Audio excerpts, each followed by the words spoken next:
Hi, I'm Mike. I'm an adventure and dad. And if you're thinking to yourself, is he really making another minimalist drawer system video? Isn't that a little played out? Well, one, yes, I am. And two, nope, it's not. But seriously, we really loved the deck that we built for this. Previously, it had two nice drawers and a full deck across the top with carpeting. It was the best way that I found to store camping gear and just regular equipment in the truck. That time we had a snug top. But when I got this one from SmartCap, it really changed the way that we get stuff in and out of this vehicle. So with that, I ended up selling the other deck system, and I wanted to build a new deck that only had half the drawer. So it had half the deck and one drawer with an option to put a temporary deck and a full drawer on the other side. So there's nothing left to do now but strap on my flip-flops, fire up the skill saw, and get started. So my video kit is anchored by this Pelican air case that holds my light kit and a lot of bits and pieces I need for almost every shoot. So the deck needs to be high enough for that to slide all the way to the back or the front or whatever. And since it's a 5-foot bed, I can easily reach in and grab it and slide it back out. I started by measuring the necessary dimensions. I left the rubber bed mat in so I'd have a little wiggle room. I used the same steel angle brackets as the previous deck, and one of the pre-drilled holes put it at about the right spot, so I used that to save me some work. I just had to cut the bracket short to fit. I used a total of 4 brackets for this deck. Next, I marked the spot I wanted the center of the vertical support to land. Then I had a helper hold a square while I measured the width of the top. I measured the total length as well. Here's a good technique for cutting large panels. This is more accurate than the panel saw at Home Depot, so if you can manage to get a whole sheet home, I recommend it. First, lay out a sheet of foam insulation on a mostly flat surface. Then drop your plywood on that. You need to measure the distance between the edge of your saw's guard or fence to the inside edge of the saw blade. Then set the depth of your cut to just more than the thickness of your panel. This keeps you from cutting too deep into the foam board. Then measure and mark the cut, adding on the distance from the saw base plate edge to the inside edge of the blade on both sides. Then clamp a long straight edge, lining up those marks on both sides. If you use this method, your straight edge must be clamped to the scrap side, and the keeper side will be free. Then make your cut.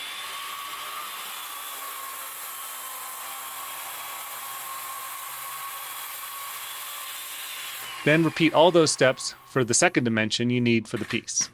Since this was a new design, I wanted to test fit the panel. It needed a little finessing to clear the bed opening in the front, so I cut a corner off the panel for that.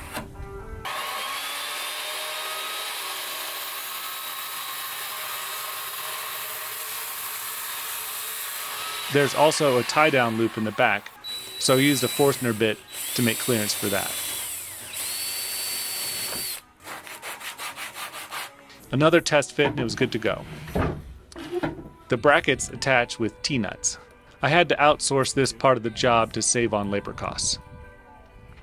We use the brackets as a template to mark the holes. That circle kind of sucks. Then drill a hole for the T-nuts. T-nuts install the rubber mallet, then are further secured when you tighten up the bolts. For this we used 1/4-20 hardware. Then we test fit that in the truck as well.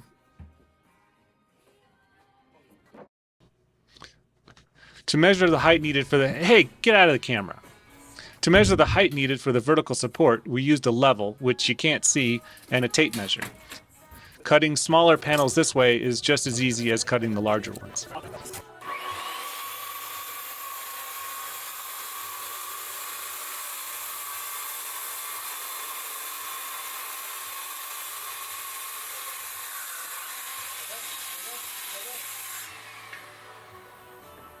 We're attaching the pieces together using pocket hole screws, so we measured the locations for those. It might have been every 4-inch, I don't really remember.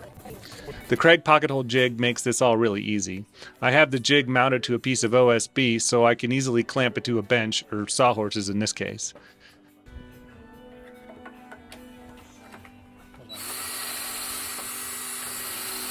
This generates a lot of sawdust, and you want to blow that clear as you move through the panel.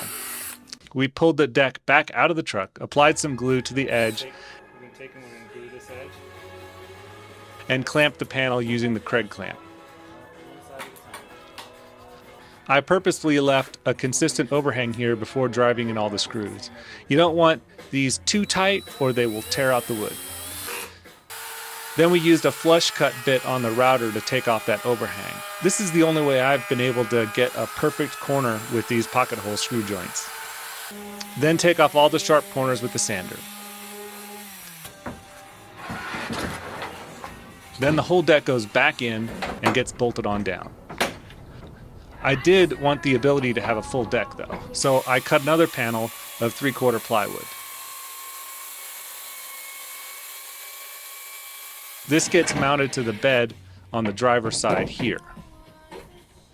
Next I cut some 1-inch strips for the other deck to sit on. I pre-drilled and set the screws in these. Then I screwed it in so the deck will sit flush. For the other side I used a level and a scrap of plywood to locate the other rail. Then I screwed it all in. I didn't show how I installed the vertical panel. It's sitting on the ledge at the bottom, and there are a couple of steel brackets holding it in from the top, bolted into the accessory rail. The deck panel just slides in and drops onto the rails. I didn't have a piece long enough, so I cut 2 pieces to complete the deck. I didn't want to use carpet again, even though I have more than enough of it in the attic. So I spent more money on this vinyl corn dot flooring. I cut it to fit, but I didn't want to glue it down, so I screwed it down with wide head screws. I wanted a fancy aluminum edge that would impress the bros, so I got some aluminum angle from Home Depot. That cost even more money. This I cut to length and pre-drilled and countersunk for small screws.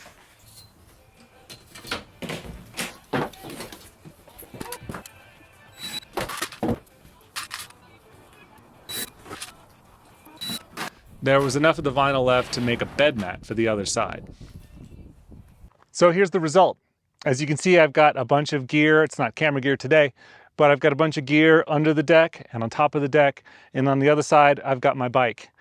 And all I do is I take the front wheel off, which is a little bit inconvenient, but then I slide the bike in handlebars first. And because I can open up that side door, I can reach in and pull it to the front. And then I just use a bungee cord, and I have a couple of hooks on the camper that I can hook it to, and I just bungee it to the side there. It moves around a little bit, but not really that much. The only thing that touches the side is the tire here in the back, and in the front, the side of the handlebar hits the side of the camper. But it's not that big a deal. The side of the handlebar is rubber anyway, so it's not going to really mess anything up.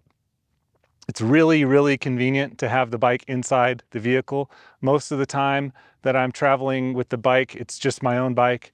But it will hold another bike. If I put another bike in rear wheel first with the handlebars in the front, it'll hold 2 bikes, especially if one of those bikes is one of the kids' bikes, which are smaller to begin with. And then I can put a hitch-mounted bike rack on the back, have 2 bikes on that, 2 bikes in the car, and then that's a lot easier to deal with than 4 bikes on the back of the truck. I actually have not used that temporary deck at all yet. I thought I would, but I haven't ended up using it. But I think we will come next camping season. It will be a lot more convenient to have camping gear in 2 drawers and a full deck across it again. So stay tuned for another video where I'll be showing you how to make a really lightweight, very simple drawer system without a fancy, expensive drawer slide for a truck like this. Thank you for watching, and happy trails.